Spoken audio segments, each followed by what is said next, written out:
हर हर नैमिष क्षेत्र के भी कुछ तीर्थों कुछ शिवलिंगों का नाम स्मरण कर लेते हैं। दाधीचिम शिवलिंगम तो मिश्रर्षि वर तीर्थ के मिश्रर्षि मिश्र धन ऋषि मिश्रर्षि ये शब्द आया। दाधीचम शिवलिंगम तो दाधीच शिवलिंग दधीच ऋषि के द्वारा दधीच ऋषि जी का नाम क्या था? दाधी दाधीचिम मिश्र ऋषि दधीच मिश्र ऋषि। इसको एक साथ बोलेंगे दाधीचिम मिश्र ऋषि दधीच मिश्र ऋषि। ये मिश्रित क्षेत्र है नैमिषारण्य, वहां पर रहते थे और इनकी जो हड्डियां हैं वो भोलेनाथ का इतना जप किए महामृत्युंजय का मंत्र का कि सब वज्र की हो गई। तो वृत्रासुर मर नहीं रहा था तो देवराज इंद्र इनकी हड्डियां मांग कर ले गए। सुरभि के द्वारा शरीर चटवा दिया गया। इनकी हड्डियों से वज्र का निर्माण और ब्रह्मास्त्र का निर्माण ब्रह्मशिरा इन अस्त्र शस्त्रों का निर्माण हुआ। तो दधीच मिश्र ऋषि ने उस मिश्रिक तीर्थ में, इसलिए उन्हीं के नाम से मिश्रिक मिश्र ऋषि मिश्रिक अब भ्रंश मिश्रिक कहने लगे मिश्र ऋषि। वो क्षेत्र में दाधीचिना मुनेन सुप्रीता सुप्रतिष्ठितम दाधीच शिवलिंग की स्थापना की। दधीचेश्वर महादेव नैमिषारण्य में ललितेश्वर महादेव ललिता माता के सामने हत्या हरण तीर्थेतु शिवलिंगम अघापहम। नैमिष क्षेत्र में ही हत्या हरण नाम का भी क्षेत्र है जहां पर गाय जैसी हत्या करने वाले प्राणी भी जाएं, मां कुंड में स्नान करें और शिवलिंग का दर्शन करें, पूजन करें, जल अर्पित करें तो मुक्ति प्राप्त कर लेते हैं।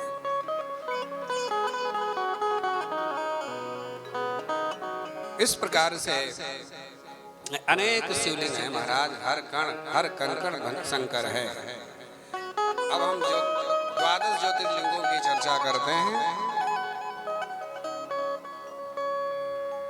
सबसे पहला ज्योतिर्लिंग है सोमनाथ। सोमनाथं च तेषां वै प्रथमः परिकीर्तिता। सोमनाथ ज्योतिर्लिंग, इसकी स्थापना किसने की? चंद्रदेव ने। चंद्रदेव को दक्ष प्रजापति की 27 कन्या ब्याही गई। चंद्रदेव को 27 में से जो रोहिणी जी थी सबसे सुंदर थी, उनसे ज्यादा प्रेम करते थे। तो बाकी कन्याओं ने जाकर अपने पिताजी से दक्ष प्रजापति से शिकायत की कि हमारे पति देव केवल रोहिणी से प्यार करते हैं और हम लोगों को तिरस्कृत रखते हैं। दक्ष ने कई बार समझाया, चंद्रदेव माने नहीं। श्राप दे दिया, जाओ तुम क्षय रोग से ग्रसित हो जाओ। क्षय रोग मतलब टीबी का रोग हो जाए। क्षय रोगी हो गए।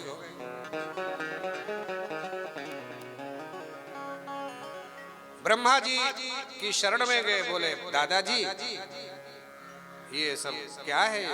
मुझे श्राप दे दिया, इससे नुकसान किसका है? इन्हीं की पुत्रियां विधवा हो जाएंगी, मैं मर जाऊंगा। तो ब्रह्मा जी ने कहा इसकी निवृत्ति के लिए तुम्हें अब भगवान शंकर की आराधना करनी होगी। तो प्रभासक क्षेत्र में आए हैं इस पृथ्वी पर चंद्रदेव सोमनाथ में समुद्र के तट पर बालू के शिवलिंग बनाकर और तप करते हैं। बड़ा कठोर तप किया। भोलेनाथ माता पार्वती के साथ प्रकट हो गए। सोम चंद्रदेव को दर्शन दिया और कहा कि इस कुंड में स्नान करो। जो भगवान ने अपनी दिव्य शक्तियों से उस कुंड को आप्लुत कर दिया। स्नान कराकर उनका जो क्षय रोग था निवृत्त हो गया और कहा देखो अभी के लिए तो पूर्ण रूप से निवृत्त हो गए हो, पूर्णिमा की तरह पूर्ण हो गए हो, लेकिन एक व्यवस्था कर दी। बोले तुम हर रोज जो है एक एक कला शुक्ल पक्ष में बढ़ोगे और कृष्ण पक्ष में एक एक कला तुम्हारी घटती जाएगी, क्योंकि तुम्हें एक ज्ञान भी रहना चाहिए कि कोई गलत कार्य, अगर तुम्हारे आश्रित 10 लोग हैं तो 10 पर एक जैसा व्यवहार रखो, पंक्ति भेद नहीं होना चाहिए, दुर्व्यवहार नहीं होना चाहिए, पक्षपात नहीं होना चाहिए। अगर तुमको अधिकारी हो तो अधिकारी होने के नाते सब प्रजा को एक नजर से देखो। पक्षपात करने वाला भगवान का अपराधी होता है। इस प्रकार से प्रथम ज्योतिर्लिंग जो वहां प्रकट हुआ वो सोमनाथ कहलाए। भोलेनाथ ने कहा मैं अपनी दोनों पति पत्नी माता पार्वती के साथ उस लिंग में प्रतिष्ठित हो रहा हूँ। जो यहाँ दर्शन करेंगे उनके समस्त पाप नष्ट होंगे और 6 रोग जैसे कठोर से कठोर असाध्य रोगों की भी निवृत्ति हो जाएगी। सोमनाथ भगवान की जय। 6 कुष्ठादि रोगाणाम नासकः पूजना द्विजाः सोमेश्वरस्य नामनासीत् विख्यातो भुवनत्रय। तीनों लोकों में सोमेश्वर नाम से विख्यात हो। वहां चंद्रकुंड है जिसमें चंद्रमा ने स्नान किया, उसमें जो स्नान करेगा तत्र स्नाति नरो यः सः सर्वे पापैः प्रमुच्यते। सब पापों से मुक्त हो जाएगा और रोग नष्ट हो जाएगा। दूसरा ज्योतिर्लिंग है मल्लिकार्जुन। ये कथा अभी आप सुन चुके हैं। जब गणेश भगवान का ब्याह कर दिया, कार्तिक जी रह गए तो नाराज होके भाग गए। मनाने पीछे पीछे गए तो श्री शैलम पर चढ़ गए। साउथ में आंध्र प्रदेश में है। भोलेनाथ माता पार्वती के पीछे पीछे पुत्र ठहरो ठहरो, रुकने का नाम नहीं। एक शिखर पर जाकर बैठ गए। दोनों वहीं पहुंच गए। शिव पार्वती उनको देखकर फिर वहां से भागे तो दूसरे शिखर पर चले गए। पार्वती जी ने कहा ज्यादा पीछा करेंगे तो धीरे धीरे दूसरे देश में चला जाएगा, इसलिए अब कोई बात नहीं, वो शिखर पर बैठा रहे, हम इधर बैठेंगे। कम से कम पास में नहीं तो दूर से तो देखते रहेंगे, शांति मिल जाएगी। बेटा है बेटा है भाई। तो कभी जो दर्शन करने गए हों उनको पता होगा। एक शिखर पर भोलेनाथ मल्लिकार्जुन शिवलिंग है, भोलेनाथ जहाँ रहते हैं, दूसरे शिखर पर कार्तिकेय जी का मंदिर है। तो मल्लिका माने पार्वती जी और अर्जुन माने भोलेनाथ, दोनों का मिलाकर नाम हो गया मल्लिकार्जुन ज्योतिर्लिंग। ये 2 ज्योतिर्लिंग की कथा आपके श्रवण से। तीसरा है ज्योतिर्लिंग महाकाल। महाकाल ये अवंती नगरी, पहले प्राचीन काल में जिसको अभी उज्जैन कहते हो उसको प्राचीन काल में अवंतिका कहा जाता था। अवंती नगरी हाँ। वो मुक्तिदां सर्वदेहिना, ये हमारे यहाँ 7 मोक्ष देने वाली पुरियां हैं जो मोक्ष देती है। यहाँ पर मोक्ष का प्याऊ लगा है। यहाँ पर खाली रहने वाला इन 7 पुरियों में कोई भजन पूजन ना करे तो भी मोक्ष मिल जाता है। कौन कौन सी 7 पुरी है? अयोध्या, मथुरा, माया, काशी, कांची, अवंतिका, पुरी, द्वारावती चैव सप्तैते मोक्षदायका। सबसे पहला नाम अयोध्या, मथुरा, माया माने हरिद्वार, मायापुरी हरिद्वार को कहते हैं। अयोध्या, मथुरा, माया और काशी भोलेनाथ जा रहे थे। कांची, कांची कामकोटि पूरम साउथ में ही है। और अवंतिका मतलब उज्जैन, भोलेनाथ महाकाल की नगरी। और पुरी द्वारिकापुरी और द्वारावती। पुरी माने जगन्नाथपुरी और द्वारावती माने द्वारिकापुरी। जगन्नाथपुरी और द्वारिकापुरी ये 7 हो गई। ये सप्तैता मोक्षदायका, ये 7 पुरियां जो है मोक्ष देने वाली। वहाँ कोई भजन पूजन न करो, खाली कोई रहता रहे और सही छूट जाए तो फिर संसार में दोबारा नहीं आता है, मोक्ष मिल जाता है। तो उज्जैन भी मोक्ष नगरी है। वहां पर बड़े बड़े वैदिक सनातन धर्म के धुरंधर ऋषि निवास करते हैं। एक दूषण नाम का दैत्य हुआ, वो धर्मद्वेषी था। उसको सनातन धर्म से बड़ी चिढ़ थी, बहुत चिढ़। जैसे आज भी बहुत सारे हैं सनातन धर्म से चिढ़ते हैं। राम जी को गाली देते हैं, हाँ, धर्म ग्रंथों को गालियां देते हैं, उनको पालन करने वाले अनुमोदन सब हिंदू समाज को सबको गाली देते हैं। बोले सब ऐसे कीड़ा मकोड़ा कोई बता दिया एक नेता ने, तो ऐसे करके ये सब उसी प्रजाति के लोग हैं। ये जो दूषण था उसी प्रजाति। तो कहने का मतलब ये है, ये दूषण जो है सनातन धर्म और सनातन धर्म का पालन करने वालों से द्वेष करता है।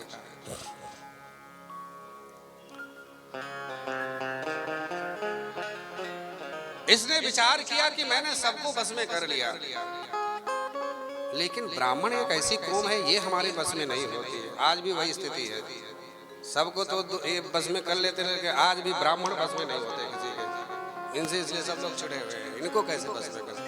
पर ये ऐसी कौम है किसी की बस में होती नहीं है, स्वतंत्र कभी नहीं हो पाई, तो आज क्या हो पाए। लेकिन हाँ, अपने धर्म पर जो चलेगा वो, और जो धर्म का त्याग कर देगा उसको तो कोई भी झुका सकता है। आज भी वही लोग बड़े परेशान हैं। देखो सोशल मीडिया पे कितना ब्राह्मणों को जितने गालियां मिलती हैं कुछ ही को नहीं, लेकिन कुछ जब से सृष्टि प्रारंभ हुई तब से लेकर आज तक ये धर्मद्रोहियों का पहला हमला गाय और ब्राह्मणों पर ही होता है, क्योंकि जानते हैं ये रहेंगे तब तक सनातन धर्म का कुछ बिगाड़ नहीं पाएंगे, कुछ बिगाड़ नहीं पाएंगे।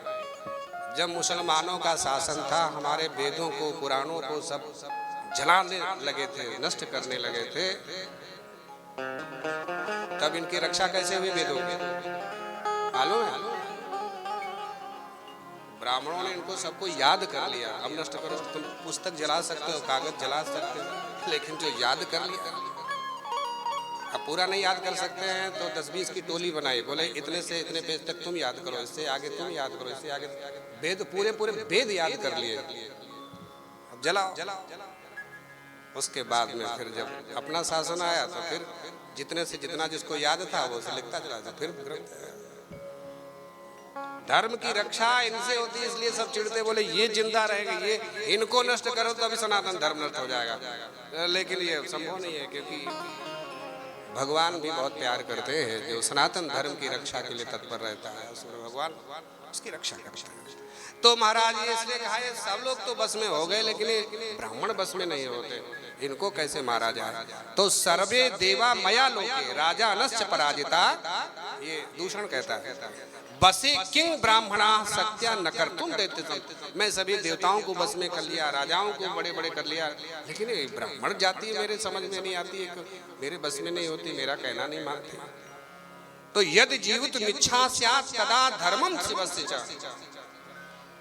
सोचा सबसे ज्यादा कहाँ रहते, बोले इस समय काशी नगरी जो है वहाँ सबसे ज्यादा ब्राह्मण ऋषि और ये सब वैदिक लोग रहते हैं। चारों तरफ से घेर लिया उसने, और महाराज कहा इस आग लगा दो।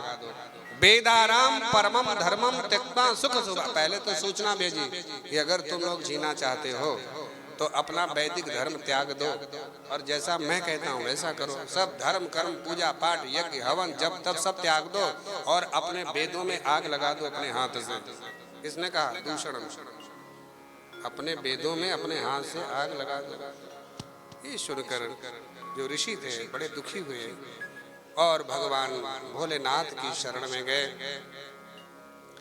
चतुर्दिक्षु तदा जाता प्रलय च तथा पुरा। चारों दिशाओं से उसने फिर जब ये लोग नहीं माने तो चारों दिशाओं से उज्जैन में आग लगा दी उसने। एतस्मिन्नन्तरे तैस्तु व्याप्तासीन नगरी शुभा लोकांश्च पीडितास्तैस्तु ब्राह्मणान् समुपाययो। स्वामिना किं न कर्तव्यं दुष्टात् समुपागता हिंसिता बहवो लोके आगता समपीगता। ब्राह्मणों ने भगवान शंकर का पार्थिव बनाया और पार्थिव लिंग सब इकट्ठा होकर पूजन करने लगे। सहस्रार्चन, कोई लक्षार्चन, कोई कोट्यार्चन, कोई रुद्राभिषेक। भोलेनाथ को, हे प्रभु इस विपत्ति से आप ही रक्षा करें, क्योंकि सनातन धर्म की रक्षा आपके ही ऊपर है प्रभु। उसी समय चारों तरफ से जब आग लगा ही दिया था और मारना काटना प्रारंभ किया, तो एक बहुत जोर से विस्फोट हुआ। वो जो पार्थिव लिंग में विस्फोट हुआ और एक कोस का जो चारों तरफ का ऐसा गड्ढा हो गया और उसमें से महाकाल ज्योतिर्लिंग प्रकट, महाकाल भगवान प्रकट हो गए और हाथ में अस्त्र लेकर जो है वो जितने राक्षस थे सब एक घुमाया, ऐसे त्रिशूल को घुमाते ही सब जलकर खाक हो गए और होम का उच्चारण करके दूषण नाम के दैत्य को भस्म कर दिया। देवताओं ने फूलों की वर्षा की, जय जयकार की ध्वनि, बोले भक्त वत्सल, और महाकाल ज्योतिर्लिंग के रूप में वहां स्थापित हो गए। दूषणश्च हतस्तेन शिवे नेह परात्मना देव दुन्दुभयो निर्दु पुष्प वृष्टि पपातः। दूषण का वध होते ही सब देवता खुश हो गए, पुष्प वृष्टि, जय जयकार की ध्वनि की, विप्रों की रक्षा कर ली भगवान ने, सनातन धर्म की रक्षा कर ली और ज्योतिर्लिंग के रूप में वहां बैठ गए। बोले यहाँ जो भी दर्शन करेगा उसके जीवन में कभी शत्रु प्रवेश नहीं कर सकता और काल के ऊपर भी वो विजय प्राप्त कर सकता है, क्योंकि वो महाकाल। बोले भक्त वत्सल भगवान की। इसी तरह से एक और महाकाल ज्योतिर्लिंग का प्राकट्य तो ऐसे हुआ, इन्हीं के विषय में प्रसंग में एक चंद्रसेन राजा की कथा भी आती है। ये भी उज्जैन के राजा थे। उज्जयिन्याम अभूत राजा चंद्रसेना भयो महान, सर्वशास्त्रार्थ तत्वज्ञ शिव भक्तो जितेन्द्रिया। शिव भक्त और शिव भक्त करते भक्ति करते करते भगवान शंकर का एक मित्र था मणिभद्र, उससे दोस्ती हो गई। उसने इनको चिंतामणि दे दी अपने मित्र को।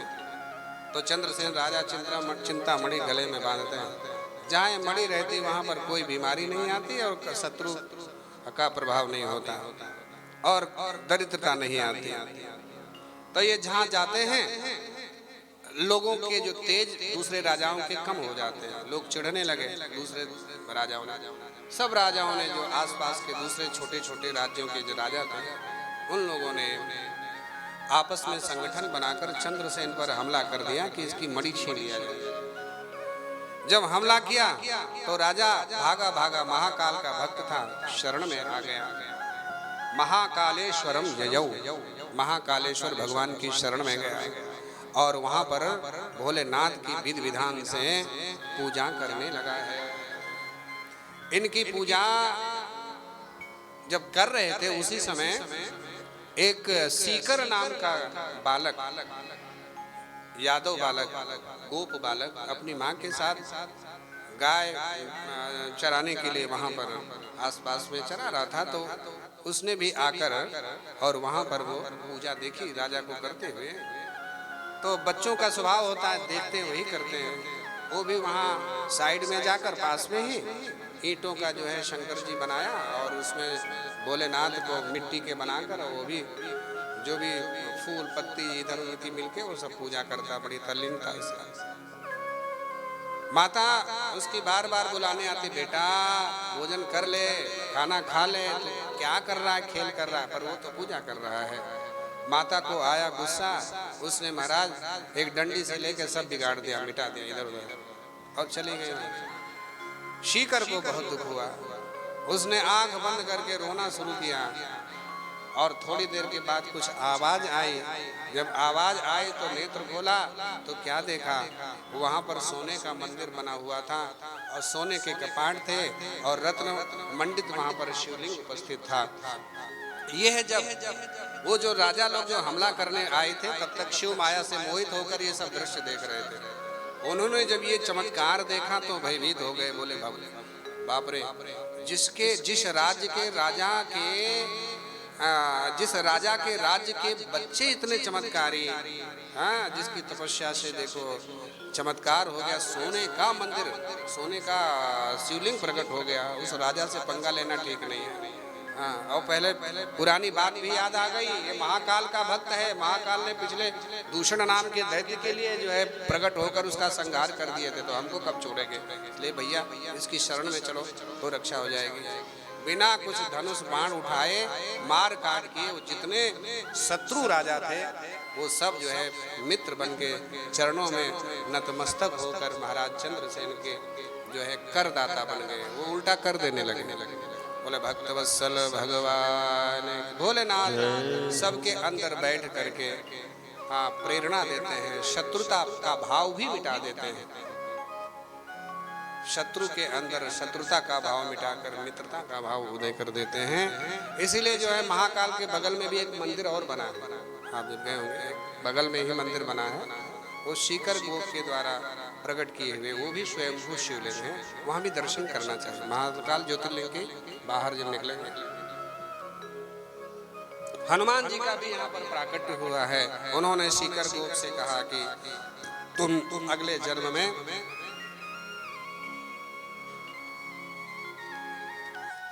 तुमको प्रभु का दर्शन होगा, इस प्रकार से वरदान देकर चले गए। पांचवा, चार हो गए ना, पांचवा ज्योतिर्लिंग है केदारेश्वर महादेव।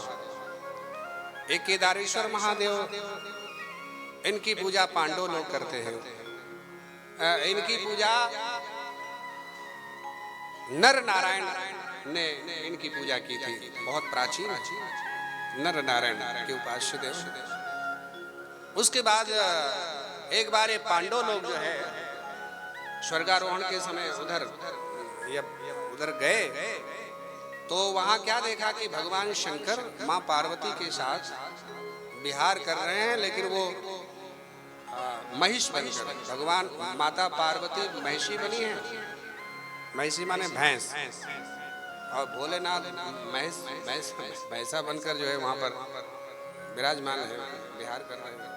उसी समय पांडवों को देखा तो पार्वती जी तो भाग गई और भोलेनाथ पीछे पीछे भागे, तो महाराज वो लपक करके भीमसेन ने जो है पूंछ पकड़ ली। किसकी? भोलेनाथ की जो भैंसा बने थे, तो मुंह निकला जाके वहाँ पशुपतिनाथ जी में, वहाँ पहुँच गए उतना लंबा, और यहाँ पूंछ रह गई। तो तो आप देखोगे, दर्शन करोगे तो ऐसा लगता है जैसे महिष का पूंछ वाला हिस्सा हो, पूंछ यहाँ पकड़ लिए। तो अगर पूरा दर्शन करना चाहते हो तो पीछे का धड़ तो यहाँ है केदारनाथ जी में, और मुख जो है वहाँ नेपाल का है। दोनों जगह का दर्शन करके ही पूर्ण दर्शन माने जाते हैं, नहीं तो आधे दर्शन है। मुख वहाँ निकला और पृष्ठभाग यहाँ पर है। बोले केदारेश्वर महादेव। ये सब पुराणों को पढ़ोगे तब समझ में आता है कैसे क्या है। सुनना चाहिए, नहीं पढ़ सकते तो सुन लो। अब सुनते हो कितनी चीजें जानकारी मिली होंगी आप सबको। छठे ज्योतिर्लिंग हैं भीमा शंकर। कौन? भीमा शंकर। ये भीमा शंकर जो है ये कुंभकर्ण से उत्पन्न है। कुंभकर्णात् समुत्पन्ना कर्कट्याम महाबला। कर्कटी नाम की एक राक्षसी है और कुंभकर्ण के द्वारा उत्पन्न है। सबाला एकदा भीमा कर्कटी मातरं द्विजा पप्रच्छ च खलो लोक दुखदो भीम विक्रमा। भीम ने अपनी माँ से पूछा, माँ मेरे पिता कौन है? पिता के बारे में तूने ना कभी बताया ना कभी मैंने देखा। तब उसने बताया कि पिता ते कुंभकर्णस्य, तुम्हारे पिता कुंभकर्ण हैं, रावण के छोटे भाई। तुम्हारे दोनों ताऊ पिता और ताऊ दोनों को राम ने मार दिया। और पिता में कर्कटो नामा, माता में पुष्कसी मता, भरता मम विरोधो ही रामेण निहता। मेरे पूरे खानदान को राम ने ही मार दिया। विराट जो मेरे पति थे उसको भी राम ने मारा। इसलिए ये सुनकर भीम ने सोचा कि ये देवता हमारे कुल खानदान के शत्रु हैं, द्रोही हैं, इसलिए इनसे बदला लेना चाहिए।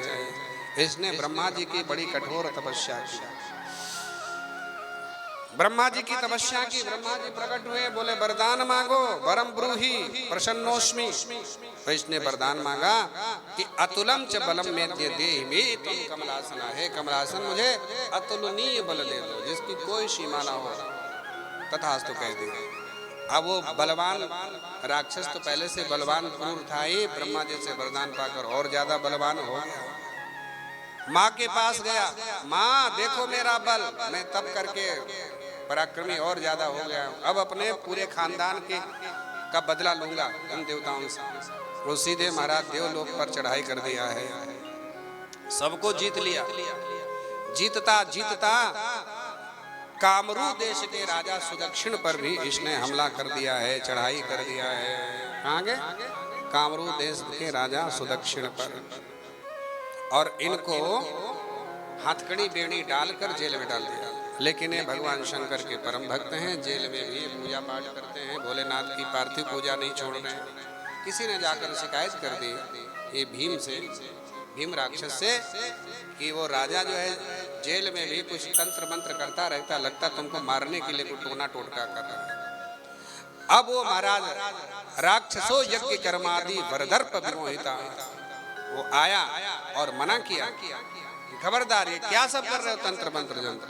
और महाराज उसने सब पूजा पाठ जो था सब इधर उधर कर दिया और तलवार निकाल कर जैसे ही मारने के लिए उद्यत हुआ चंद्रसेन राजा को, वैसे ही भोलेनाथ उस शिवलिंग में से प्रकट हो गए और हों का उच्चारण करके भीम नाम के राक्षस को मुक्ति प्रदान कर दी और शिवलिंग में प्रवेश होकर भीमा शंकर महादेव के ज्योतिर्लिंग के रूप में वहां पर प्रतिष्ठित हो गए। बोले भीम शंकर महादेव की जय। हर हर महादेव।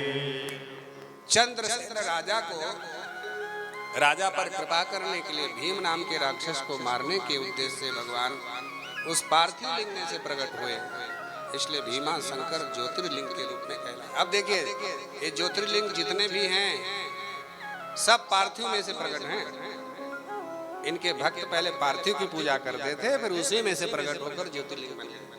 तो कहने का मतलब क्या हुआ? कथा का सार ये हुआ कि कलयुग में पार्थिव पूजा, पार्थिव माने मिट्टी के जो शंकर जी बनाने का बड़ा महत्व है, इनकी पूजा करने का बहुत बड़ा फल है। इसलिए कलयुग में पार्थिव पूजा अवश्य करना चाहिए। काशी में विश्वनाथ जी की महिमा का वर्णन हो तो आप सुन ही चुके हैं। विश्वनाथ भगवान स्वयं जो है कैलाशपति है, यहाँ आकर आप काशी को राजधानी बनाए और स्वयं यहाँ पर प्रतिष्ठित हो गए। जो वहाँ जाता है दर्शन करता है उसको मुक्ति प्रदान करते हैं। काशी में विश्वेश्वर 8वें ज्योतिर्लिंग है त्र्यंबकेश्वर महादेव। ये गौतम ऋषि पर कृपा करने के लिए यहाँ पर प्रकट हैं। अहिल्या उनकी पत्नी है गौतम ऋषि। एक बार बारिश नहीं हो रही थी, बारिश नहीं हो रही थी तो स्वयं गौतम जी ने वरुण देव जी की तपस्या की। वरुण जी प्रकट हुए, क्या चाहिए? बोले बरसात कर दीजिए। वरुण देवता ने कहा नहीं, मैं बरसात नहीं कर सकता, क्योंकि देवताओं की आज्ञा है। मैं मेरे ऊपर भी कोई है, मुझे ऊपर से आदेश नहीं है, लेकिन हाँ तुमने तप किया है इसलिए तुम्हारे लिए मैं कोई जल का प्रबंध कर सकता हूँ।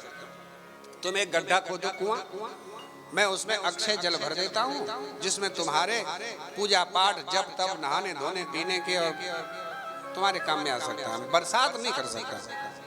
तो जल को गड्ढा खोदा, उसी में वरुण जी अक्षय जल भर देते हैं। अब जब जल हो गया, जब 12 वर्ष के लिए बारिश नहीं हुई तो आसपास के जो ऋषि दूसरे लोग थे वो सब चले गए थे धीरे धीरे आश्रम छोड़ के। अब जैसे ही जल हुआ धीरे धीरे करके गौतम ऋषि के आश्रम में चारों तरफ हरियाली हो गई। तो ऋषियों को मना कि पता चला तो वो फिर वापस लौट के आ गए। एक दिन क्या हुआ कि गौतम ऋषि की पत्नी ने अपनी सेविका को जल भरने के लिए भेजा और वहां दूसरे ऋषियों की जो पत्नियां थी वो जल भर रही थी कुआं में। लंबी लाइन थी, भरने नहीं दिया गौतम ऋषि की सेविका को पानी। तो स्वयं अहिल्या जी पानी भरने के लिए गए। कि बहन थोड़ा सा एक लोटा हमको भर ले दो, अभी हमारे स्वामी को कुछ पूजा करनी है। तो उन स्त्रियों ने जो है उल्टा सीधा बोल करके पानी नहीं भरने दिया।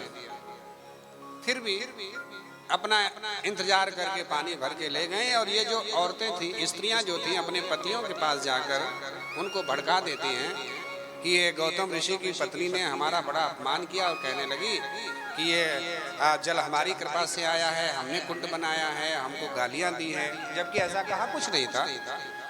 तो पत्नियों उन ऋषियों की पत्नियों ने कहा इस गौतम को यहाँ से भगा दो, तभी हम खुश होंगे। तो ऋषि लोग जो है गौतम जी को भगाने का उद्यम करने लगे। क्या उद्यम किया? बोले गणेश जी की स्तुति की, तपस्या की। गणेश जी प्रकट हुए। क्या चाहिए? बोले ये चाहिए तुम एक मरी धरी सी गाय बन जाओ, कमजोर दुर्बल, अब गाय बनकर गौतम ऋषि के आश्रम में जाओ। वो जैसे तुमको भगाने के लिए आए, उनकी क्यारी में चलने लग जाना, वैसे मर जाना, बस बाकी काम हमसे कर लेंगे। गणेश जी ने कहा तुम लोग बड़े पापी हो, एक महात्मा को, ऋषि को बिना मतलब सता रहे हो, और उसकी में सहायता मेरी लेना चाहते हो। मैं मरी गाय बन के जाऊं, मर जाऊं, फिर उनको हत्या लगवाऊं? नहीं, ये सब। ऋषियों ने कहा मैंने देखिए, मैंने आपकी तपस्या की, आपको मेरी बात माननी पड़ेगी भाई, तपस्या में बड़ा बल होता है। गणेश जी ने कहा ठीक है, तुमने तपस्या की है तो कोई बात नहीं है, लेकिन ये भारी तुम पर पड़ेगा। अब बेचारे गणेश जी क्या करें, तब किया है, उसका एहसान लदा है। तो एक बहुत दुर्बल सी गाय बन गए, और गौतम ऋषि जी की जो क्यारी थी उसमें जाकर चलने लगे। गौतम ऋषि जी गए, स्पर्श नहीं किया। एक हरी घास दूब होती है जो गणेश जी पर चढ़ाते हैं, वो एक दिन का उखाड़ा, उसी से हट हट हट ऐसे करने लगे, और छुआया भी नहीं है। उतने में फड़फड़ा करके गाय मर गई। वो पहले से तय था मरना ही है वहां जाके। उसी समय चारों तरफ वो सब छुपे हुए थे ऋषि लोग। ओ गौतम ने गाय मार दी, गौतम ने गाय मार दी, ओ हत्या, गौ हत्यारा, भगाओ भगाओ भगाओ, ये आश्रम में नहीं रह सकता। सब मिलके भैया धक्का मार के गौतम जी को, उनकी पत्नी को आश्रम से भगा दिया। वो कहते रहे मैंने नहीं मारा, मैं कहाँ सुनने वाले थे, पहले से तय था, भगाना था ही तो कब क्यों सुनते। चले गए। 1 महीने के बाद ये सब ऋषि लोग मिले, बोले भैया हम ऐसा क्या प्रायश्चित करें जो दोबारा हमको अपने घर में प्रवेश मिल सकता है। तो उन्होंने कहा कि ये जो पर्वत है इसकी तुम 3 परिक्रमा लगाओ, और पार्थिव लिंग की पार्थिवानाम तथा कोटिम कृत्वा देवं निषेवया, 1 करोड़ पार्थिव लिंग बनाकर पूजा करो, और गंगा जी से जल लाला करके सत कुंभैस तथा स्नात्वा 100 घड़ा जल गंगा जी से लाकर यहाँ चढ़ाओ, और संपूर्ण पृथ्वी की परिक्रमा करो, तब मुक्त हो सकते हो। यही सब किया। अंत तो गत्वा भोलेनाथ प्रकट हुए हैं। भोलेनाथ प्रकट हो गए। धन्यों कृत्योसी निष्पासो सदा मुने, ऋषिवर तुम धन्य हो, तुमने मेरी तपस्या करके मुझे प्रसन्न किया। तुम पर इन ऋषियों ने अपराध किया है, मैं इन्हें नष्ट कर दूंगा। ऋषिभिः तैर महेशेना उपकारा करो मैं। गौतम जी ने कहा नहीं नहीं नहीं, इन्होंने मेरा कोई उपकार नहीं किया, इनको प्रभु नष्ट मत करो, इनको सजा मत दो। क्यों? क्योंकि इनका तो बहुत बड़ा उपकार था, इनके उपकार के कारण ही तो आपका दर्शन हुआ है। अगर इन्होंने ऐसा ना किया होता तो मैं इतना कठोर तप ना करता, आपका दर्शन ना होता। भगवान भोलेनाथ ने कहा कि जो लोग तुम्हारे ऊपर झूठा लांछन लगाए, तुम उन्हीं पर कृपा कर रहे हो। बोले उनका कर्म हो जाने, मेरा कर्म मेरे पास है। प्रभु इनके उस कृत्य के कारण ही तो आपका दर्शन हुआ है। इसलिए देखिए यहाँ से शिक्षा क्या मिलती है। अगर तुम्हारा कोई बुरा भी करता है, अपनी तरफ से उसका बुरा मत सोचो, ना करो, उसको दंड देने वाला तो कोई, हर कर्म का फल इंसान को भोगना ही पड़ता है, वो बच नहीं सकता। इंसान के द्वारा दिए गए दंड से परमात्मा का दंड कहीं बहुत भारी होता है। इसलिए तुम दंड दोगे तो अपने हिसाब से दोगे। क्या दोगे? थोड़ा बहुत मार पीट दोगे, तोड़ फोड़ दोगे, लेकिन परमात्मा के ऊपर अगर छोड़ दोगे तो महाराज कई जन्मों तक उसे नरक में घोटना पड़ेगा। ईश्वर की मार, ईश्वर की सजा बड़ी कठोर होती है, उस पर छोड़ो, तुझे वो दंड देगा। उसकी सजा बहुत कठोर होती है। इस प्रकार से वहां पर भगवान शंकर जो प्रकट हुए वो गौतमेश्वर महादेव कहलाए। उसी समय गंगा मैया प्रकट हो गई। भोलेनाथ ने कहा तुम यही रहो। गंगा मैया ने कहा मैं ऐसे नहीं रहूंगी अकेले, तो बोले आपको भी यहाँ रहना पड़ेगा माता के साथ।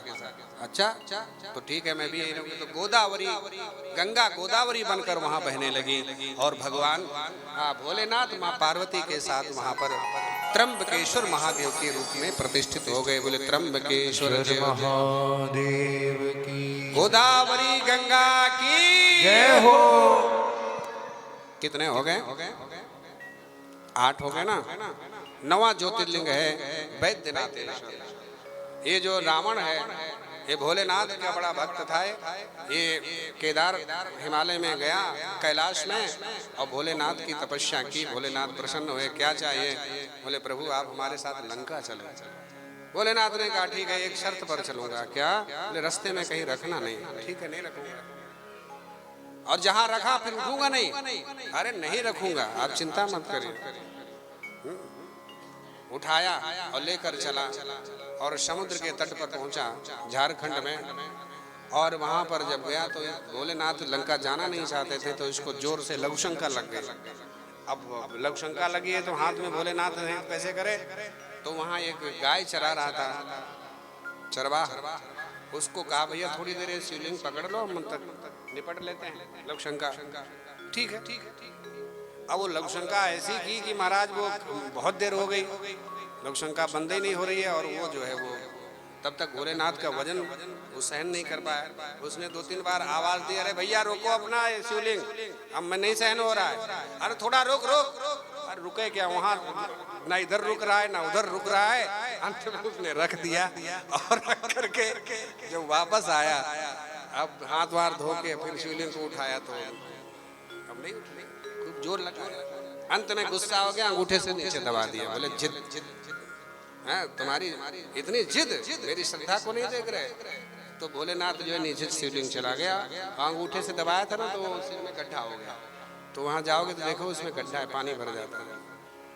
तो वैद्यनाथ ज्योतिर्लिंग के रूप में वहां पर भगवान वो वैद्यनाथ, वो जो चरवाहा था उसका नाम था वैद्यनाथ, उसी के नाम से ज्योतिर्लिंग वहां प्रतिष्ठित हो गया। बोले वैद्यनाथ ज्योतिर्लिंग की जय। हर हर महादेव। इस प्रकार से इसने भगवान शंकर की बहुत कठोर फिर तपस्या की और भगवान भोलेनाथ का दर्शन पाने के लिए जब तपस्या की तो भोलेनाथ नहीं प्रकट हुए। फिर उसने अपने सिर को काट कर हवन करने लगा। 1 काटा 2 काटा, अब जैसे ही 9 काट के 10वां काटने को उद्यत हुआ उसी समय भोलेनाथ प्रकट हो गए। भोले बाबा प्रकट हो गए, वरदान मांगो। उसने कहा कि मैं सर्वशक्तिमान बनूंगा, मेरे बराबर किसी में कोई शक्ति ना रहे और मेरी मृत्यु परमात्मा के हाथों से हो, इंसान के हाथ से ना हो। भोलेनाथ ने वरदान दे दिया। वरदान लेके फूला जा रहा था। नारद जी रास्ते में बोल गए। बोले कहाँ जा रहे हो? बड़े खुश नजर आ रहे हो। बोले हाँ। क्या हुआ? बोले तपस्या से भोलेनाथ को प्रकट करके आज मैं सर्वशक्तिमान बन गया। मुझे मारने के लिए परमात्मा को आना पड़ेगा और कोई नहीं मार सकता। बोले किसने कहा? शिव जी ने। अरे पगला, पागल हो गए हो क्या? उस नशा करके आए होंगे, कह दिया तुमने मान लिया। अरे उनकी बात पर ज्यादा भरोसा नहीं करना चाहिए। तुमने परीक्षा लिया तुम में शक्ति है कि नहीं है? बोले परीक्षा तो नहीं ली। बोले वो तो ऐसे ही कह देते हैं, उनकी बात पर कुछ ज्यादा भरोसा नहीं करना। कब क्या कह देते, कभी कभी बात वो झूठ भी बोल देते हैं। तो फिर परीक्षण कैसे लो? अरे परीक्षण ऐसे लो, वो कैलाश पर जहाँ रहते हैं ना उसको जरा, अगर तुम सर्वशक्तिमान हो तो कैलाश तुमको उठाने में कोई परेशानी नहीं होगी। तुम जरा कैलाश उठा कर देखो, अगर उठ जाए तो समझ लेना वरदान सही है, ना उठा पाए तो समझ लो ऐसे कह दिया। उसने कहा ये बात तो सही है। अब महाराज वो गया और भोलेनाथ माँ पार्वती के साथ में बैठे हुए थे। उसी समय उसने नीचे से हाथ घुसेड़ा और उठा लिया कैलाश को उठा लिया। माता पार्वती ने कहा ये क्या हो रहा है, ये कहाँ जा रहा है अपना कैलाश, पहली बार ऐसा हो रहा है। अब भोलेनाथ ने कहा हाँ सचमुच में क्या हो रहा है। तब तक माता पार्वती ने झुक के देखा, ओ तुम्हारा परम सीधा सादा शांत स्वभाव वाला जो भगत है ना, अभी जिसको वरदान लेके, वो वही है, सीधा सादा शांत स्वभाव वाला कैलाश आ रहा। हाँ देख लो। भोलेनाथ ने कहा अच्छा ये थोड़ा उद्दंड हो गया, अनधिकारी को अधिकार मिल जाए तो उसको पचा नहीं पाता। तो भोलेनाथ ने अपने पैर के अंगूठे को दबाया, सो कैलाश जमीन पर आ गया और उसकी अंगुली दब गई उसमें, इसमें कैलाश हाथ नहीं हटा पाया, अंगुली रह गई नीचे दब गई। अब जिसने पर्वत को उठा लिया वो अंगुली नहीं निकाल पा रहा। अब कई हजार वर्ष बीत गए, अंगुली खींचते खींचते खींचते खींचते नहीं निकाल पाया, बहुत परेशान, सूख गया बेचारा। अंत में उसने भगवान शिव को शिव तांडव की रचना वहीं पर की और शिव तांडव के द्वारा भगवान शंकर की प्रार्थना की। आइए आप भी सुने जो शिव रावण ने उसी अवसर पर इस शिव तांडव की रचना की थी। आप सुनेंगे और आनंद लेंगे। हाँ।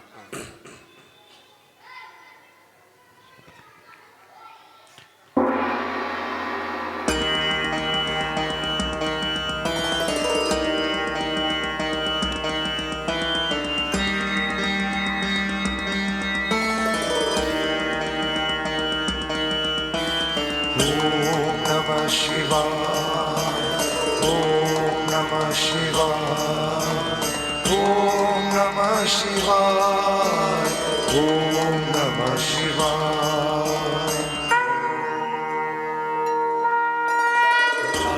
गलज्वल प्रवाहमावितस्थले कलेवलम्बितं भुजङ्गतुं मालिकाम् डमड्डमड्डमड्डमन्निनादवड्डमर्वयं चकार चण्डताण्डवं तनोतु न शिवा शिवं शिवम् जटाकटाः सभ्रमभ्रमन्निलिम्पनिर्जरी विलोलवीचिवल्लरी विराजमानमूर्धनि गद्गज्ज्वलल्ललाटपट्टपावके किशोर चन्द्रशेखरे रति प्रदक्षिणं मम। हर हर ताली लगाते हुए भोलेनाथ के लिए।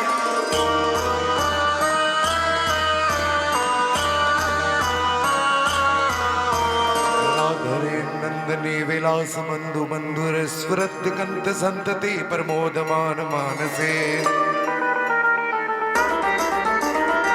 कटाक्ष धोरणी निनुत दुर्धरामति क्वचित् दिगंबरे मनो विनोद में तु वस्तुनि गदाभुजंग पिंगल स्फुरत्थनामणि ब्रह्मा कदम्ब कुंकुमद्रव प्रलिप्त दिग्वधू मुखे मदान्त सिंधुरस्फुरत् गुत्तरी मेधुरि मनो विनोद मदभुत व्यवर्त भूत भर्तरी। हर हर से हर हर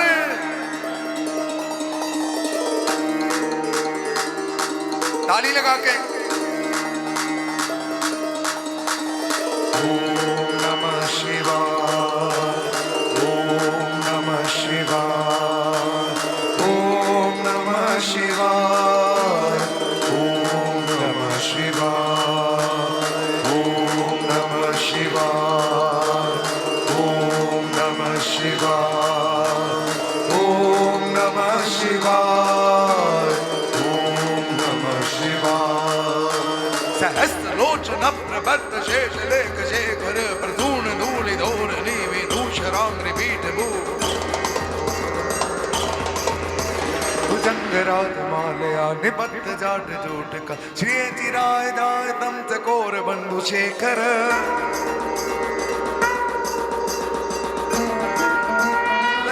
चन्द्रज्वलद्धनञ्जय अस्फुलिङ्गवान् निपीत पञ्चसायकं निमन्निलिम्पनायकम्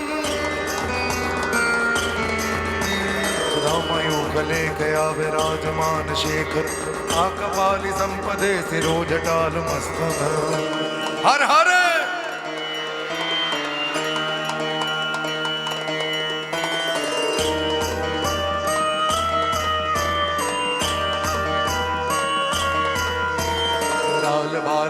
शिखा धगत धगत धगत ज्वलल धनंजय आहुति कृत प्रचंड पंच सहायके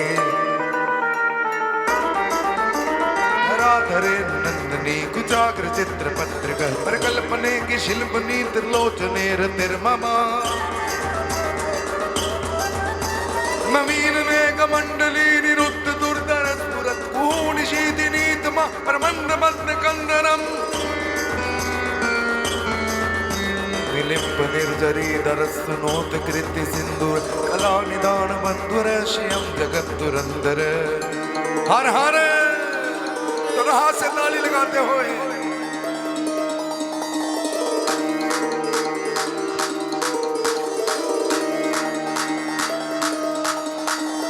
ओम नमः शिवाय ओम नमः शिवाय ओम नमः शिवाय ओम नमः शिवाय ओम नमः शिवाय ओम नमः शिवाय ओम नमः शिवाय प्रफुल्ल नील पंकज प्रपंच कालिम प्रभा विलंब कंठ कंदली रुचि प्रबद्ध कंदरम सुरक्षितम पुरक्षितम भवच्छिदम मखच्छिदम गजच्छिदांत कच्छिदम अमंत कच्छिदम भजे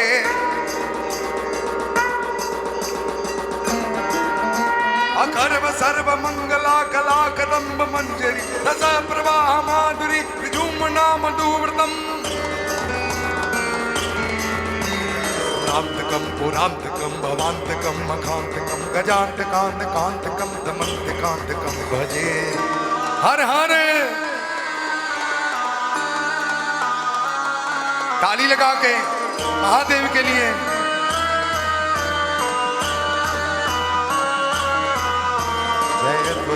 विप्र मद भुजंगम अश्वसद निर्गमत कर्मस्फुरत कराल बाल हद विवाद ध्वनन मृदंग तुंग मंगल ध्वनि क्रमा प्रवर्तित प्रचंड तांडवा शिवा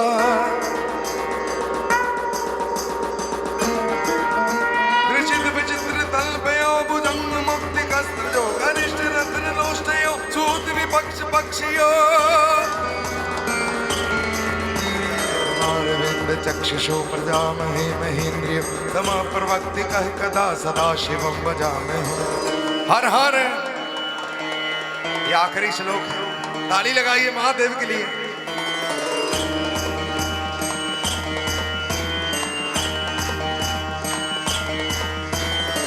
निलिंप निर्जरी निकुंज कोट रेव संधि मुक्त दुर्मति सदा शिरस्तु मंजलि वहन लोल लोल लोचनो ललाम भाल लगन का शिवेति मंत्र मुच्चरण कदा सुखी भवामि हम इमं हि नित्यमेव मुक्त मुक्त मोदतम स्वं पठन् सुमनन् पुर्वन्नरो विशुद्धिमेति संततम् हरे गुरु भक्तिमाशु यातिनानतां गतिं विमोहनमयि देहिनां सुशङ्करस्य चिन्तनं विमोहनमयि देहिनां सुशङ्करस्य चिन्तनं विमोहनमयि देहिनां सुशङ्करस्य चिन्तनं पूजावसान समहे दशवक्त्र गीतम यह शंभु पूजन परम पठति पर दोषे तस्य स्थिरानथ गजेन्द्र तृङ्युक्तां लक्ष्मीं सदैव सम्मुखीं प्रददाति शंभु इत श्री रावण कृतं शिवतांडव स्तोत्रम संपूर्णम हर हर हर हर हर हर। तो जब कैलाश में अंगुली दबी तब ये तांडव नृत्य शिव तांडव स्तोत्रम प्रकट हुआ। इसके माध्यम से भगवान शंकर प्रसन्न हुए और अपना पैर उठाया, अंगुली निकाली, प्रणाम करके सीधा लंका को चला गया। और भगवान शिव ने कहा अब अहंकार मत करना। इस प्रकार से ये 9 ज्योतिर्लिंग की कथा आपने सुनी। 10वां ज्योतिर्लिंग है नागेश्वर। एक राक्षसी है दारुका माता पार्वती की भक्तानी है, उन्होंने प्रसन्न होकर के इसको एक जंगल दे दिया। बोले जहाँ चाहो यहाँ वहाँ ले जा सकती हो, ये जंगल तुम्हारा है। अब वो जंगल जहाँ चाहे वहाँ ले जाए, जहाँ चाहे वहाँ पूरे के पूरे नगर गांव सब समाप्त करते, उतनी भूमि उठा के जहाँ चाहे रख दे। त्राही त्राही करने लगे। बोले वहाँ एक और ऋषि रहते थे, उनकी शरण में गए, आप रक्षा करोगे। उन्होंने श्राप दे दिया, आज के बाद अगर ये दारुका किसी नगर को नष्ट करेगी, गांव को नष्ट करेगी, तो उसी समय इसका कुल नष्ट हो जाएगा। ये जैसे ही श्राप की बात देवताओं ने सुनी तो हमला कर दिया। ये फिर भागी भागी माता पार्वती के पास आई। माँ, मैं आपकी भक्तानी हूँ, आपने मुझे बंद दिया, जंगल दिया था, कहा था जहाँ चाहो ले जा सकती हो। अब लोगों को तकलीफ हो रही है, मुझे ऋषि ने श्राप दे दिया, देवताओं ने हमला कर दिया, मेरी रक्षा करो आप। अच्छा ठीक है, भोलेनाथ से कहलवाया। माता पार्वती ने भोलेनाथ से कहकर हमला रुकवाया, रक्षा कराई। कहा कि मेरी सखी है, इस पर कोई हमला नहीं होना चाहिए। फिर वो अपना जंगल लेकर समुद्र के बीच में जाकर रहने लगी चुपके। एक बार समुद्र, उस समय समुद्र से यात्रा करके व्यापार हुआ करते थे, तो एक सुप्रिय नाम के वैश्य जो व्यापार करते थे, दूसरे देश से माल भर के नाव में लेके आ रहे थे भारत की ओर, और ये वही बीच समुद्र में छुप के रहती थी, अपना पूरा जंगल लेके। उसने देखा कि इसमें माल भी है और लोग भी बहुत सारे हैं। बोले चलो इनको खा के पेट भरेगा। हमला कर दिया, चारों तरफ से घेर लिया, सबको बंदी बना दिया, सुप्री को भी बना लिया। अब सुप्री भगवान भोलेनाथ का भक्त है। सुप्रिय वैश्य ने भगवान भोलेनाथ को स्मरण किया, प्रभु ऐसे संकट में आप ही महाकाल बनकर हमारी रक्षा कर सकते हैं।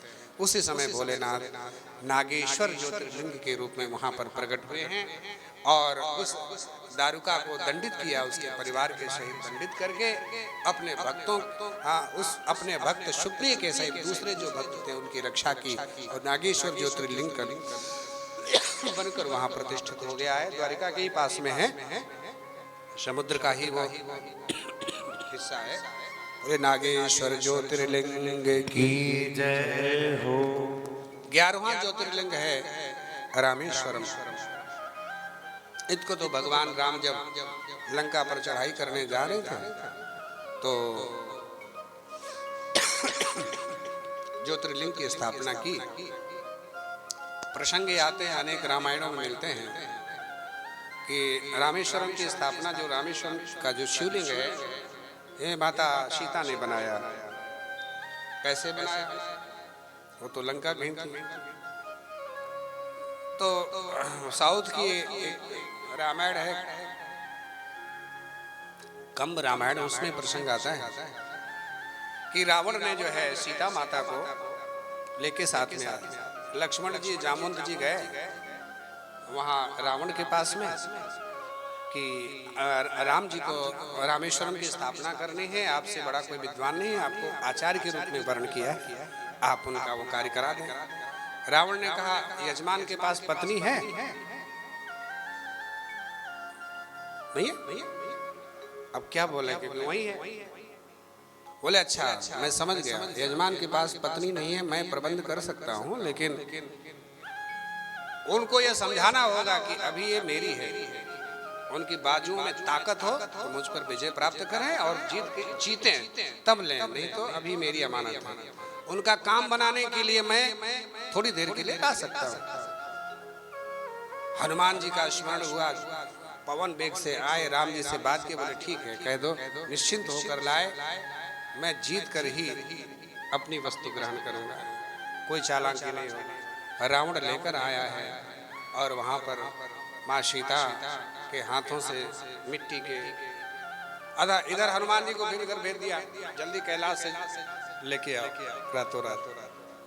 और हनुमान जी जब तक लाते लाते तब तक ये कहने लगा रावण मुहूर्त निकला जा रहा, मुहूर्त निकला जा रहा। तो सीता जी के ही द्वारा बनवा करके और प्रतिष्ठा करवा कर तब तक हनुमान जी लाए, बड़े दुखी हुए, बोले हमारा परिश्रम बेकार हो गया। तो बगल में हनुमान जी के द्वारा लाए हुए शिवलिंग को भी स्थापित कर दिया है। इस प्रकार से वो रामेश्वरम ज्योतिर्लिंग की स्थापना हुई है। रामेश्वरम ज्योतिर्लिंग, जो राम के ईश्वर हैं अथवा राम हैं जिनके ईश्वर, भगवान शंकर प्रसन्न होकर प्रकट हुए हैं और वरदान दिया है कि जाओ तुम लंका पर विजय प्राप्त करोगे और सीता को सकुशल वापस लाओगे। ज्योतिर्लिंग के रूप में वहीं प्रतिष्ठित हो गए। बोले जो यहाँ पर गंगा जल लाकर गंगोत्री से चढ़ाएंगे ते सायुज जे रामेश्वर दर्शन करे हैं, ते सायुज मुक्ति नर पए हैं। जे गंगा जल आन चढ़े हैं, जो दर्शन करेंगे गंगा जल लाकर चढ़ाएंगे, वो सायुज मुक्ति को प्राप्त करेंगे। इस प्रकार से फिर रावण को दक्षिणा देने का टाइम आया तो उसने कहा मैं सामने नहीं एकांत में मांगूंगा। तो उधर झाड़ियों में लेके गया राम जी को, बोले हम परस्पर, और वहां जाकर एकांत में राम जी के चरणों में लेट गया और कहने लगा प्रभु जय विजय द्वारपाल, बहुत दिन हो गए प्रभु आपसे बिछड़े हुए, कई युग बीत गए, 71 चतुर्युग बीत गई थी रावण को राज्य करते करते, चारों युग 71 बार बीत चुके थे। अब जल्दी आओ मेरे परिवार के सहित मुक्ति देकर और अपने धाम को बुलाओ। राम जी ने कहा चिंता मत कर, मैं आ रहा हूँ तेरा तुझे मुक्ति दिलाने। ये मानस कंब रामायण में प्रसंग मिलता है। इस प्रकार से राम जी ने आशीर्वाद दिया है और फिर बाहर ये नाटक ही बताया ना, नाटक होता है, पर्दे के पीछे कुछ और होता है, पर्दे के सामने कुछ और होता है। इस प्रकार से रावण पुनः सीता जी को लेकर गया, फिर समुद्र पर पुल बांधा गया और युद्ध हुआ और सीता जी वापस आई। 12वें ज्योतिर्लिंग के रूप में घुश्मेश्वर महादेव, घुश्मेश्वर एक सुधर्मा नाम के ब्राह्मण है, उनकी पत्नी है सुदेहा, उसके कोई संतान नहीं हो रही है।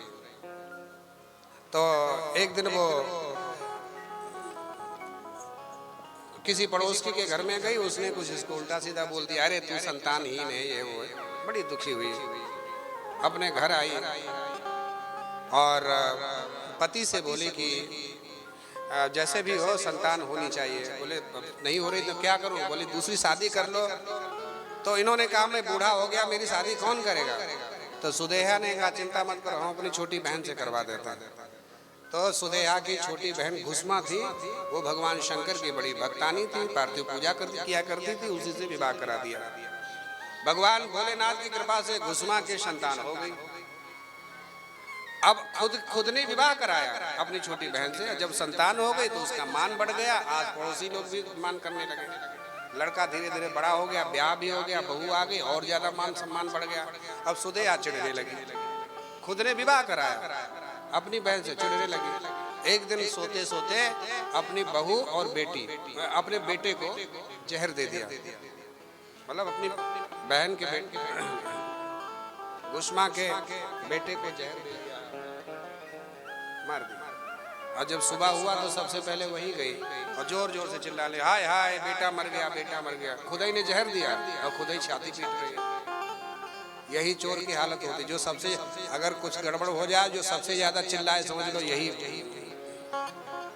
इसी की दाढ़ी में दिन का है। जो सबसे पहले चिल्लाए, सबसे ज्यादा चिल्लाए, समझ लो यही है सब असली जो है हीरो।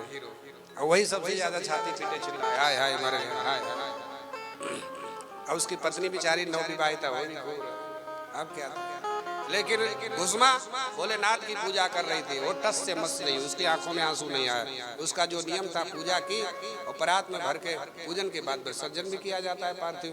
वो तालाब में विसर्जन करने के लिए गई है और विसर्जन जब करके वापस हुई, उसी समय पीछे से, अब जब वापस हुई है तब उसकी आंखों में आंसू आ रहे हैं। पीछे से आके बेटा ने कहा माँ, मैं कौन बोला, मेरे बेटे की आवाज आ रही। पीछे मुड़ के देखा तो बेटा, अरे तू तो मैंने सुना था माँ जिसकी तू भक्तानी है वो मुझे कहाँ मरने देगा। मर तो गया था लेकिन उन्होंने पुनः आपके पास भेज दिया। भोलेनाथ उस तालाब में से प्रकट हो गए और घुस्मा को दर्शन देकर बोले, तू कहे तो तेरी उस सौत को मैं मार दूं? नहीं नहीं नहीं नहीं, मारना नहीं है, वो मेरी बहन है, उसको मारना नहीं है, उसको जीवन दान दिया और घुष्मेश्वर महादेव बनकर वहाँ भगवान शंकर प्रकट हो गए। घुष्मेश्वर महादेव की जय। इस प्रकार से ये द्वादश ज्योतिर्लिंगों का आपने श्रवण किया।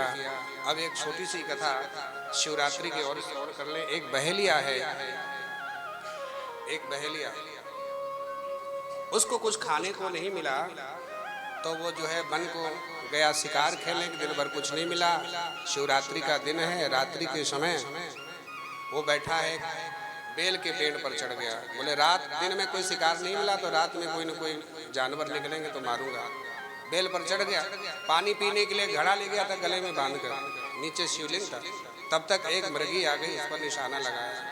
जब निशाना लगाया तो मृगी कहने लगी, अरे नहीं, आप मुझे क्यों मार रहे हैं, मुझे मत मारे, मेरे छोटे छोटे बच्चे हैं, मैं अपनी बहन को जरा दे आऊं फिर मार लेना। अच्छा ठीक है जाओ। जब निशाना लगाया तो हिला पेड़, पत्ता टूट कर नीचे शिवलिंग था उस पर गिरा और पानी भी ढरक करके गिर गया है महाराज। तो शिवलिंग का पहली पहाड़ की पूजा हो गया। उधर गई, पीछे से उसकी बहन आ गई, उसको देखते ही निशाना लगाया, फिर जब हिला तो फिर पत्ता टूटा, जल गिरा और शिवलिंग दूसरे पैर में वो पूजा हो गया। वो उसने भी प्रार्थना की, मुझे मत मारो, क्योंकि छोटे छोटे घर में बच्चे हैं, मैं उसे किसी को संभलवा करके आऊँ। बोले एक गई, दूसरी आई नहीं, तू भी जा रही है अपने बच्चों को संभलवाने के लिए? नहीं नहीं, मैं कसम खाती हूँ आ जाएंगे। वो भी चली गई। फिर वो बड़ा सा जो है हिरण आया, उसको देख के चढ़ाया, तब तीसरा पैर था। जैसे ही बाण चढ़ाया, पेड़ हिला तो पत्ता बेल का टूट कर शिवलिंग पर गिरा और जल भी साथ में गिरा। तीसरे पहर की पूजा हो गई। उस हिरण ने भी कहा, देखो मुझे अभी मत मारो, मेरी पत्नी और मेरी साली दोनों न जाने कहाँ चली गई, बच्चे घर में छोटे छोटे, मैं तो ढूंढने आया था, जरा मन उनको ढूंढ के बच्चों को सुपुर्द करा दूं, फिर मैं आ जाऊंगा, मार लेना। बोले वो दोनों आके वापस नहीं आई, तू भी चला जाएगा? नहीं आएगा। बोले नहीं, मैं सौगंध खाता हूँ, आ जाऊंगा। उसने विश्वास किया, उसको जाने दिया। वो सब पूरा परिवार साथ में मिला और सबने एक ही व्यथा सुनाई। फिर सब में ये हुआ कि मैं जाऊंगा, मैं जाऊंगा। अंत तो गत्ता पूरा परिवार एक साथ में आ गया। कहा चलो मरना है तो सब लोग एक ही साथ में मरें, उसके परिवार का भी पोषण हो जाएगा। उसने चौथे पहाड़ में जैसे ही बाण उठाया, वैसे पूरे परिवार को देखा और बाण जैसे उठाया, फिर पेड़ हिला, उस पत्ता बेलपत्र का टूट कर और शिवपिंडी पर गिर गया और जल जो है गले में जो मटकी लटी थी छलका, वो भी चढ़ गया। चौथे पहाड़ की पूजा हो गई। भोलेनाथ ने कृपा की, उसकी बुद्धि सुधर गई और उसने बाण पीछे कर लिया और कहने लगा, देखो ये जानवर होकर अपने वचन के कितने पक्के हैं, मेरे परिवार का पोषण करने के लिए अपनी बलि देने आ गए, एक मैं इंसान होकर इनको खा के अपना पेट भरूंगा, धिक्कार है मुझे। नीचे उतर आया। उसी समय भोलेनाथ वहां प्रकट होकर के और महाराज उस बहेलिया को अपने स्वधाम को भेज दिया है।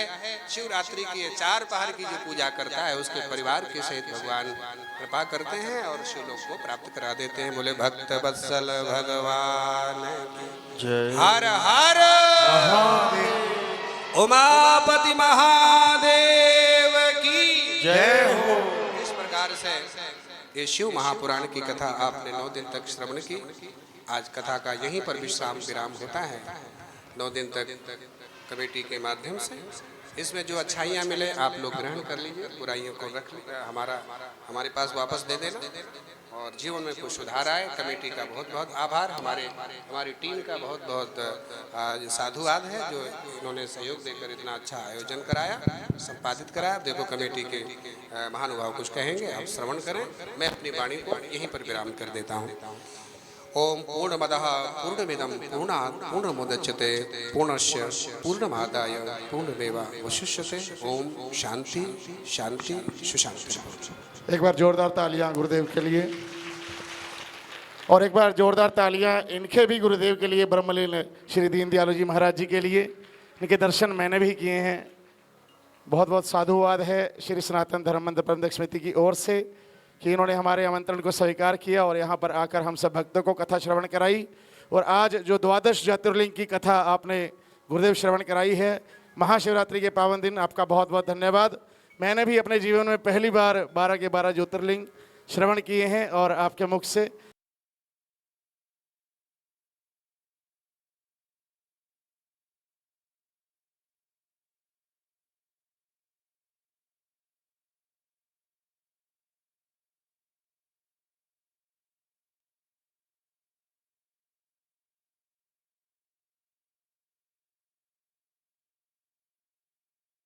की तरफ